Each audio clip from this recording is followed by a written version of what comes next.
Padre Cristóbal nos va a predicar. Tranquilícense, cálmense. Lo importante es que no se duerman, porque es mi primera prédica en una misa carismática. O sea que ustedes están acostumbrados a otra cosa y si se me quedan dormidos, yo digo, bueno, es un buen ejercicio en humildad. Por eso, si quieren dormir, duérmanse, pero prefiero que escuchen y le saquen algo, un poco de juguito a lo poco, la limosna que yo pueda traerle. Pero bueno, es curioso porque en la iglesia, en nuestro leccionario, que es la manera en que nuestra tradición católica nos abre la palabra del Señor, nos abre las escrituras en el contexto de la liturgia, dándonos un ciclo de lectura que se va repitiendo cada año. Tenemos estos ciclos. Esto suena muy científico, muy interesante, pero es muy útil que lo entendamos. ¿Por qué? Porque, por ejemplo, hay un momento del año en este ciclo litúrgico que estamos ahora, en que estamos en el B, ¿no? No es el B, es el B. Estamos en el B. Ellos saben.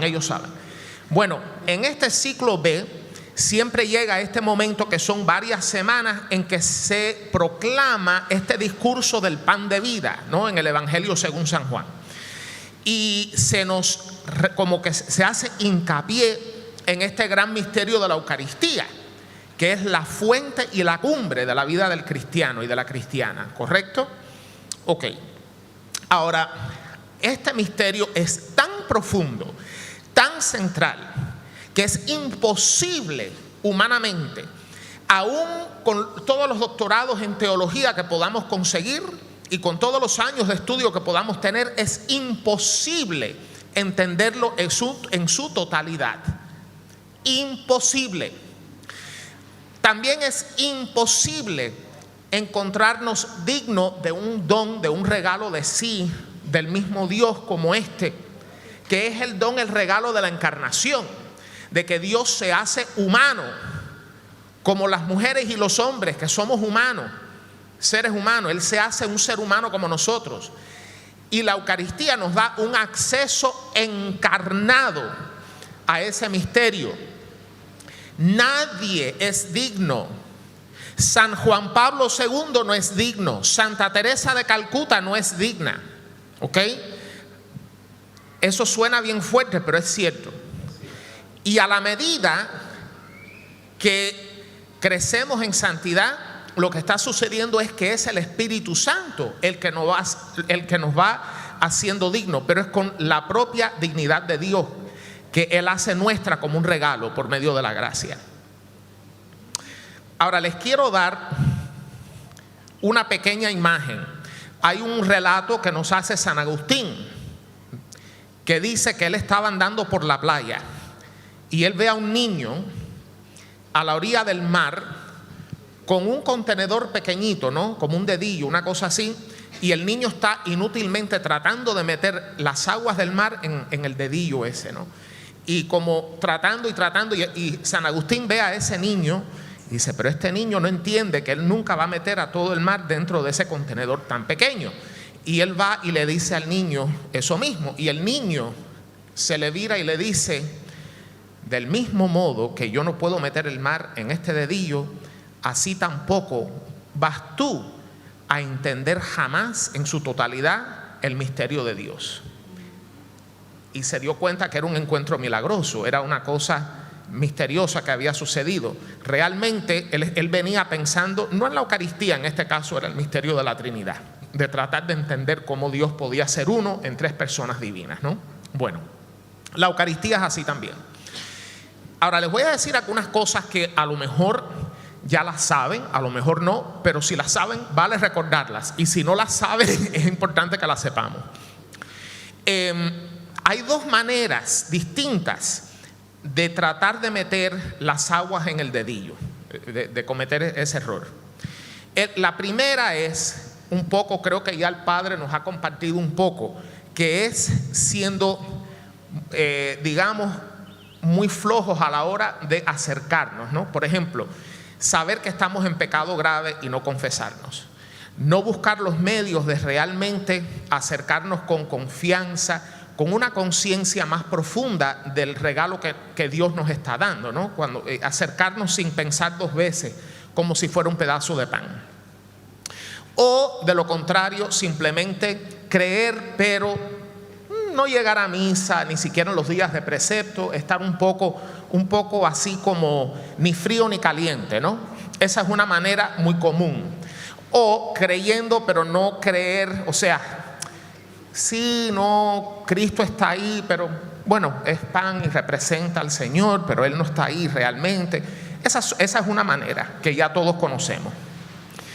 Pero hay otra manera que viene del otro extremo, que también tenemos que tener cuidado, y más cuando somos creyentes firmes. Y esa vía es también, hay una cierta rigidez que puede también llevarnos a asumir el trabajo del Espíritu Santo, el trabajo que solo le corresponde a Dios.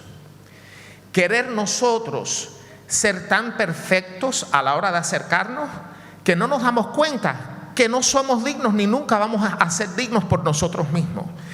La dignidad, la aptitud para recibir viene del Espíritu Santo. Nosotros colaboramos y nos abrimos. Ahora, concretamente, ¿cómo se manifiesta esto? Nosotros sabemos, por ejemplo, que cuando uno comulga, debe hacerlo en estado de gracia. Eso implica que si yo estoy consciente de pecado grave, no pecado venial, pecado grave, que es probable que yo haya pecado mortalmente, lo cual significa que estoy consciente de pecado grave, algo que es materia grave objetivamente, que también, además de que he cometido ese acto, que lo hice conociendo y entendiendo y sabiendo plenamente lo que estaba haciendo, y por último, queriendo hacerlo, yo sé que lo que estoy haciendo es pecado grave, yo sé que es grave y estoy en plena libertad y en pleno juicio y lo hago porque me dio la gana. Ya ahí eso se llama pecado mortal.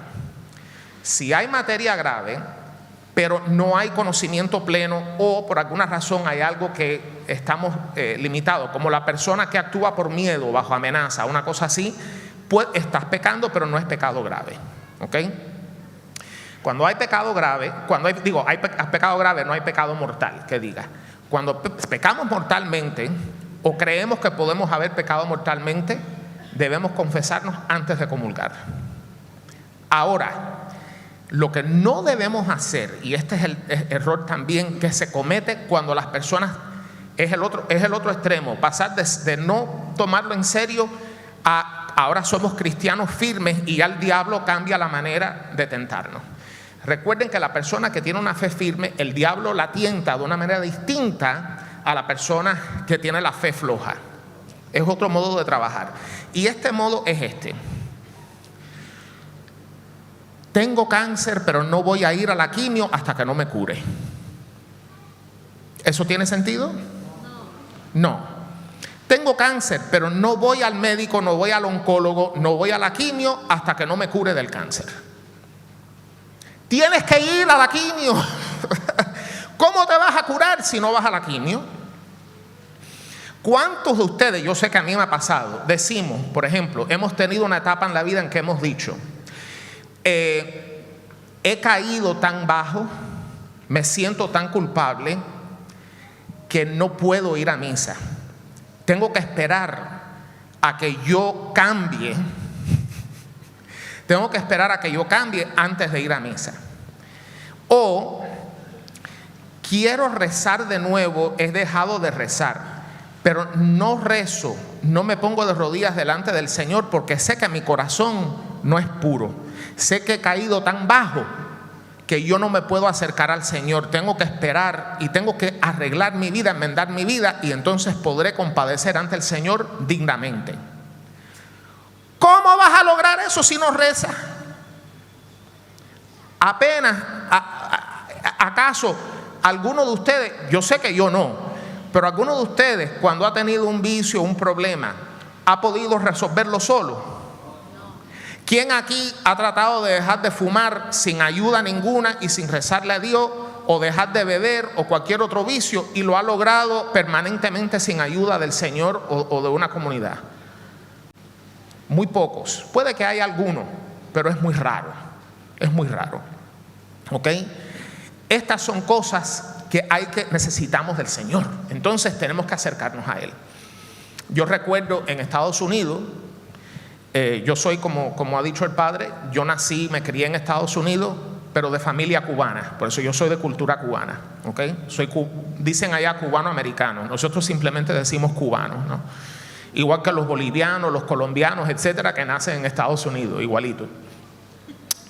Y yo recuerdo que ya siendo cura, a veces en nuestras comunidades latinas en Estados Unidos, yo me encontraba con el fenómeno, por ejemplo, de señoras muy piadosas, muy creyentes, muy buenas, que no comulgaban en la misa. Y cuando venían y hablaban conmigo o con otro cura, simplemente la razón por qué no se acercaban era porque habían tenido un pensamiento envidioso hacia otra persona, o porque estaban muy enojadas por algo, una acción fea que alguien les había hecho, y se sentían que con ese sentimiento no debían acercarse a recibir. Si quieren sacarse eso de adentro, porque eso no es pecado, es pecado, pero no es pecado grave. Si quieren que eso cambie, si quieren que sus corazones cambien y que el mío cambie, tienen que recibir al Señor. Tienen que ir a la quimio. Si no van a la quimio, el cáncer sigue creciendo. ¿Ok? Y esto es muy importante. O sea, son los dos extremos. Por una parte, tratarlo como un pedazo de pan. Yo sé que estoy cometiendo adulterio, le puse los cachos a mi mujer o a mi marido, pero bueno, nada, me acerco y voy a recibir, porque no, confiésate primero. Confiésate primero, ¿ok? Pero si diste rienda suelta en un momento a un pensamiento envidioso, no dejes de comulgar por eso. Confiésalo, sí, llévalo a la confesión la próxima vez que te confieses, pero recibe al Señor aún sin haberte confesado, ¿ok? Hay que tener eso claro. Eso es muy importante, ¿ok? Ahora, otra cosa que debemos entender es que por más que yo entienda aún teológicamente el misterio de la Eucaristía, nunca lo voy a entender en su totalidad. Yo me acuerdo cuando yo, por ejemplo, en nuestra casa de la familia, está la foto de mi primera comunión. Y estoy ahí, un niño muy piadoso, con mi traje blanco, con mi librito blanco, con el rosario en la mano. Una foto muy linda. Yo era un niño religioso. Yo me acuerdo que cuando me llevaron al catecismo me enamoré del Señor enseguida. Fue una cosa de golpe. Y yo recuerdo que yo tenía muchas ansias, ¿no?, de empezar a recibir los sacramentos, todo el lío. Pero me acuerdo también que cuando yo fui a comulgar aquella primera vez que fui, yo estaba rezando, yo estaba leyendo mi Biblia infantil, una versión más sencilla con dibujitos y cosas de esas. Y yo muy comprometido, yo rezaba la salve por la noche con mi mamá, que ella fue la que me enseñó a rezar: Dios te salve, Reina y Madre de misericordia, vida, dulzura y esperanza nuestra. Eso me lo enseñó ella. Y yo recuerdo que cuando yo fui a comulgar, claro, yo tenía, ¿cómo se llama esa edad que siempre dice cuando tomas la primera comunión? Que son los 7 años. ¿Cómo le dicen a esa edad? La edad de la... ¿Cómo? No es la adolescencia todavía, no. En lenguaje de iglesia le dicen la edad de la razón. ¿Por qué? Porque dicen que es la edad en que ya el niño, más o menos, claro, eso es una cosa arbitraria, porque cada ser humano es un poco distinto. Hay niños que a lo mejor ya a los 5 o a los 6 ya lo tienen, hay otros que a lo mejor un poco después. Pero dicen clásicamente que como alrededor de los 7 es cuando más o menos como que puedes distinguir entre el bien y el mal y entender un poquitico lo que estás haciendo, ¿no? Entonces, por eso es que la primera comunión típicamente esperan a esa edad, ¿no?, para dar la primera comunión. Entonces yo tenía esa edad y yo recuerdo, yo tenía como 8 años y yo recuerdo que me decían, es el cuerpo y la sangre de Cristo. Pero realmente yo no entendía lo que quería decir eso. Por más religioso que yo fuera, yo no entendía. Yo lo que sabía que era de Dios, que era de Papá Dios, que yo debía recibirlo y que Jesús de alguna manera estaba, pero yo no entendía.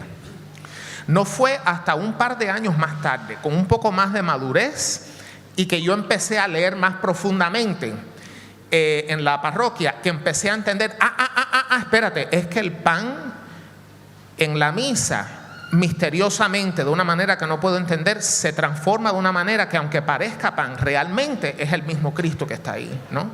Y entonces cuando empecé a entender eso, mis comuniones se hicieron más poderosas, porque pude asimilar más del misterio, ¿me entiendes? Pero la cosa no para ahí, porque años más tarde, en lo que yo fui madurando, y después de adulto que empiezo a estudiar teología formalmente, mi entendimiento crece y empiezo a entender más cosas. Y me doy cuenta que aún sabiendo lo que es transubstanciación, lo como quieras llamarle, entiendes mucho y no entiendes absolutamente nada. De nuevo, vamos a San Agustín. El niñito con el dedillo tratando de meter las aguas del mar dentro de un dedillo. Y Santo Tomás de Aquino, hay un relato muy interesante, un gran dominico que nos dio, él fue el que nos dio la palabra transubstanciación. Esa palabra no existía hasta el siglo XIII. Los cristianos en los primeros 1200 años no usaban esa palabra. ¿Okay? Eso fue un desarrollo para ayudar a entender con términos filosóficos un poco mejor ese misterio inefable de la Eucaristía. Y Santo Tomás, que escribía, era un genio teológico y filosófico. El tipo era un bárbaro. Y todos los dominicos tenemos que estudiarlo. Y cuando Santo Tomás, que había escrito miles de páginas de teología, cogiendo la tradición cristiana, poniéndola en conversación con la filosofía de Aristóteles, y también en diálogo con los mejores pensadores musulmanes y judíos de la época, que también estudiaban Aristóteles para poder llegar a refinar la explicación de la fe. Santo Tomás, que nos dio un lenguaje teológico rico, ya después de haber escrito miles de páginas, cuando ya casi se iba a morir, él murió joven. ¿Tú sabes lo que le pasó? Él tuvo una experiencia mística, porque él era un gran místico también. Y el Señor le hablaba. Y él tuvo un momento en que se dio cuenta, la luz que él vio fue tan grande, que él dijo, es todo paja, pajita, todo es pajita. O sea, todas las páginas, miles de páginas que yo he escrito, toda la sabiduría que yo he podido expresar en mi obra teológica es pura pajita. Y no escribió una página más hasta que murió. Se quedó mudo. Porque entendió que por brillante que fuera, y por más que el Espíritu Santo sí le había iluminado, porque todavía nosotros estudiamos la obra de Santo Tomás. Para nosotros es como la cumbre del pensamiento teológico de nuestra tradición. Y aún así, y todo eso es cierto, y aún así, era pajita, era un niño a la orilla del mar metiendo las aguas del mar en un dedillo. Por eso les voy a decir algo que a algunas personas le pudiera chocar. En la Iglesia Católica nosotros tenemos el rito romano, que es la mayoría, lo que nosotros tenemos, que es la manera de celebrar la misa que nosotros tenemos. Pero también hay otros ritos, porque históricamente en diferentes partes del mundo, en el mundo árabe, en el mundo griego, etcétera, también la iglesia crecía, y entonces cuando celebraban la misa desarrollaban el rito un poco diferente. Entonces hay elementos de esos ritos que han influido en el rito romano, el latino, que es el nuestro, y nosotros los hemos influido a ellos. Bueno, estos ritos, estas comunidades, iglesias que siguen siendo parte de la Iglesia Católica, que reconocen al Papa, ¿okay? Que son parte de la comunión de la iglesia, que reconocen la autoridad del Papa. Hay algunas que no, y a esas están separadas, pero las que sí reconocen al Papa, la Iglesia Católica permite que todos, que la nuestra y las de ellos sigan haciendo la misa con nuestros propios ritos. Es aceptado. Y tienen hasta sus propias reglas y formas de hacerlo. Y una cosa que yo descubrí que me sorprendió mucho inicialmente, cuando hay uno de esos ritos que se llama rito bizantino, el rito bizantino. Y en el rito bizantino, la disciplina de los sacramentos es un poco diferente al rito romano en cuanto a la Eucaristía, de una manera un poco sorprendente, y les voy a decir cuál es. Nosotros en el rito romano queremos que las personas, cuando reciban la comunión por primera vez, que tengan al menos un entendimiento rudimentario. Sabemos que un niño de 7 años no va a entender todo lo que es la Eucaristía, pero decimos, por lo menos él puede empezar a entender un poco, y ya es correcto que empiece a recibir a esa edad. Pero antes no. Por eso los bautizamos de bebito, luego la primera comunión y después más adelante la confirmación.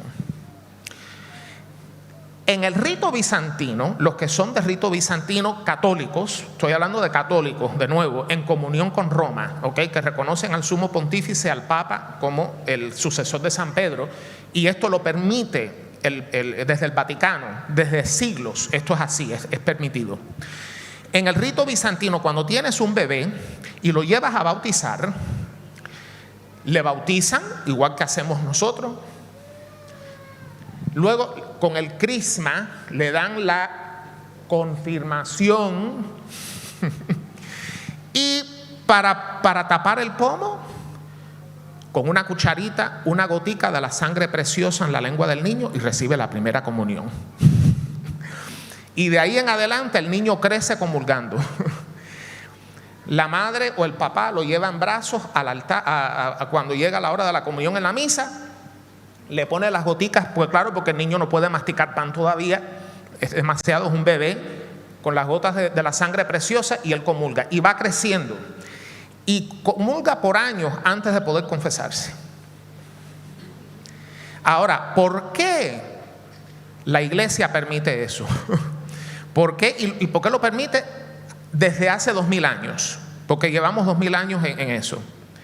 Pero la nuestra no. Son tradiciones diferentes, pero se aceptan, igualmente válidas. ¿Por qué? Porque hay un entendimiento. Por ejemplo, cuando un niño es bautizado, él está siendo bautizado en la fe de la iglesia. Por eso los padres y los padrinos pueden hablar por él, porque él no puede hablar por sí mismo en ese momento. Sin embargo, recibe el Espíritu Santo y recibe el perdón, no el perdón de pecado, porque no tiene pecado todavía, pero es limpiado del pecado original, ¿ok?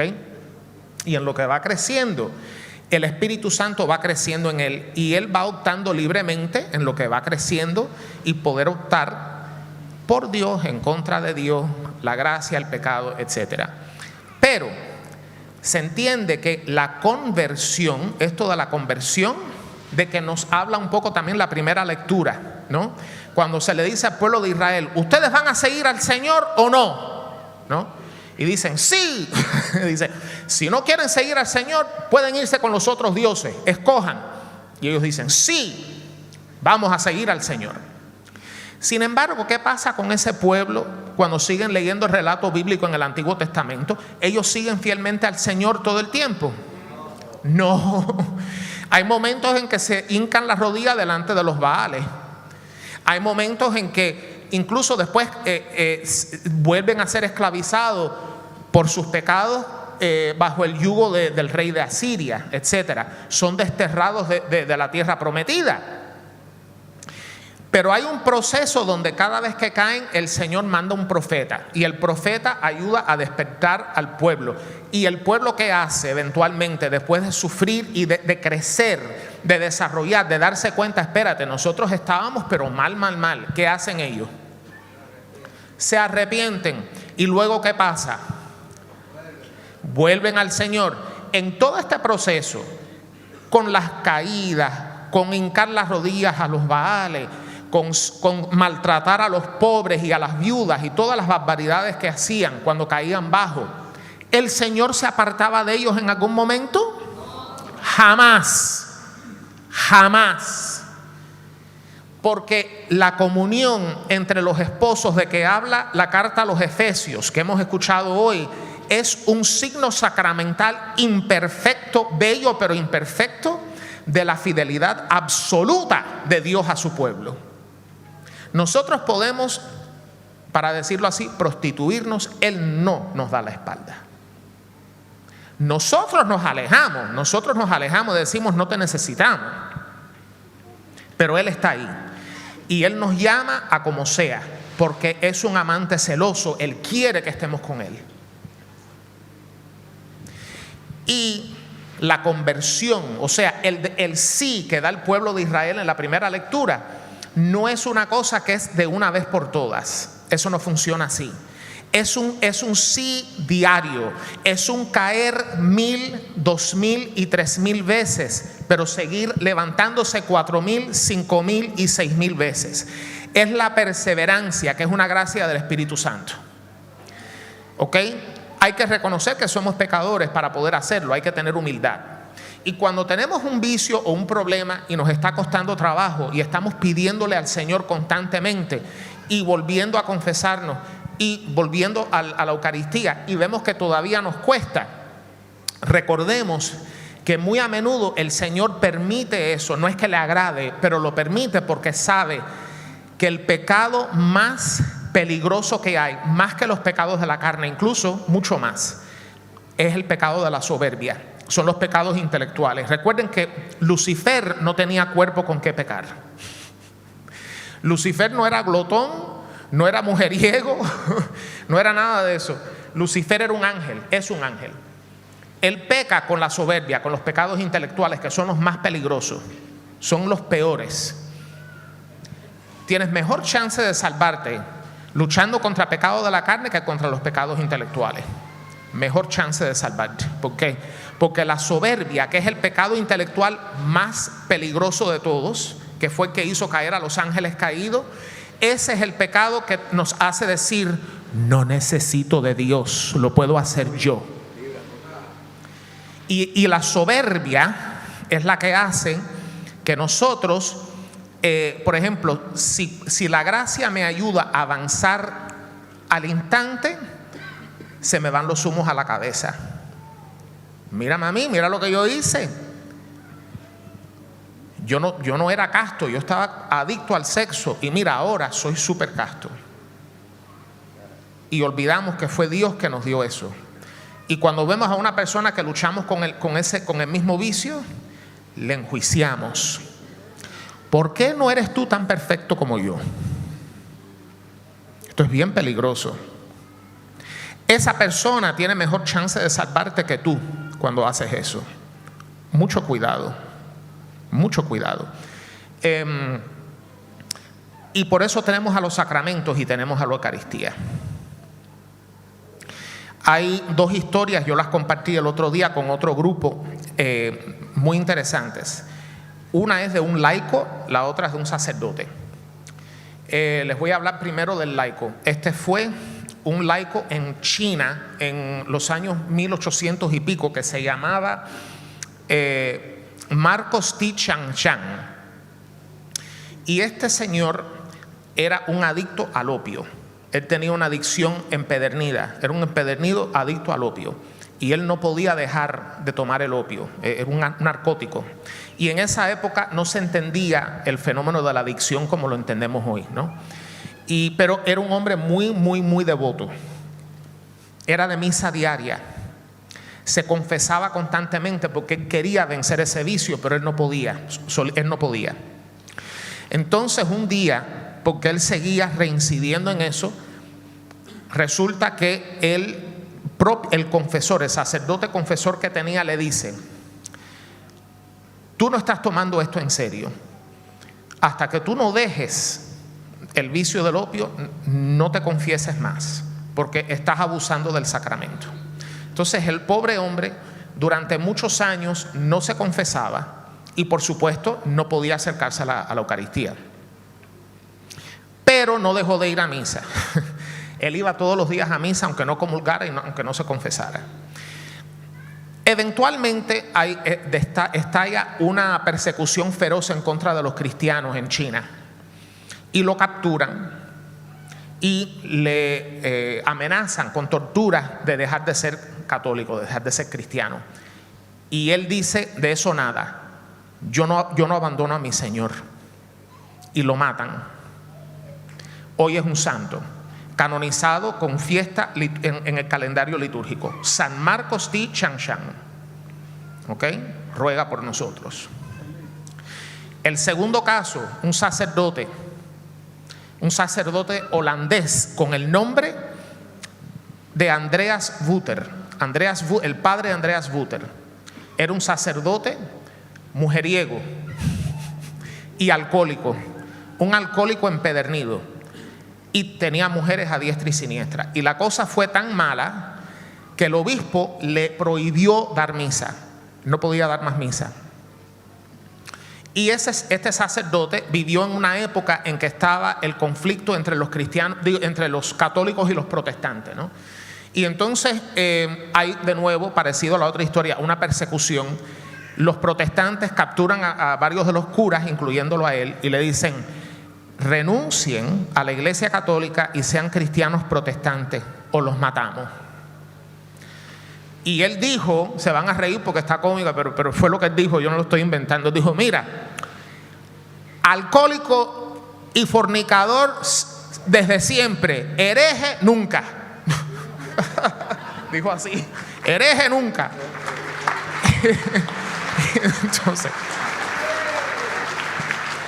o sea, él, recuerden, hasta ese momento no había vencido esos vicios horribles, pero en ese momento se entrega y lo matan, lo torturan y lo matan por la fe, y muere fiel a la fe.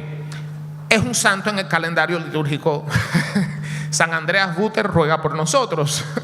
¿Ok? Entonces les digo esto para que entiendan que el misterio de la Eucaristía, volviendo al tema central, es eso mismo, es un océano que no podemos meter en un dedillo y que debemos evitar los extremos, ni tomarlo tan ligeramente que creemos que bueno, no, voy ahí y esto no tiene que cambiar mi vida. No, eso no es así. Pero tampoco también tener mucho cuidado cuando ya están practicando su fe, cuando estamos practicando la fe y somos bastante fieles, pero tenemos nuestros vicios, nuestros defectos. Podemos caer en el otro extremo porque ya el diablo cambia la táctica. Acuérdate que la táctica del diablo siempre es separarnos del Señor. Y hay muchas maneras de hacerlo. Una es hacerte creer que el Señor no existe, o que Él existe pero tú no le interesas, o que a lo mejor tú puedes arreglar las cosas tú solo, tú no tienes que preocuparte, anda por allá que tú estás bien. Pero la otra táctica es para la persona que sí va a la iglesia, que sí reza, que sí está en las cosas del Señor, y ahí la táctica es: o tú eres mejor que los demás para que caigas por soberbia como cayó él, o la otra táctica: yo soy tan indigno, estoy tan perdido que el Señor no puede perdonarme. O de lo contrario, hasta que yo mismo no me arregle, cosa imposible, yo no puedo acercarme a los sacramentos. Y eso es muy peligroso. Eso es muy, muy, muy, muy, muy peligroso. Pues los dejo con esto y les pido que todos los días, cada vez que tengamos un pensamiento de que hoy no me puedo acercar por X o por Y, recuerden, analícense, miren a ver por qué se sienten así, pero sobre todas las cosas recuerden ese niñito a la orilla del mar tratando de meter el mar en un dedillo, y recuerden que usted y yo somos niños y niñas que estamos necesitados de nuestro Señor, porque para salir de las tinieblas solos nunca vamos a poder lograrlo. Y recuerden que cuando hay cáncer hay que ir a la quimio, y cuando nosotros estamos conscientes de nuestros pecados, lo mejor es tener suficiente humildad como acercarnos a Jesucristo eucarístico, doctor de cuerpos y almas. Amén.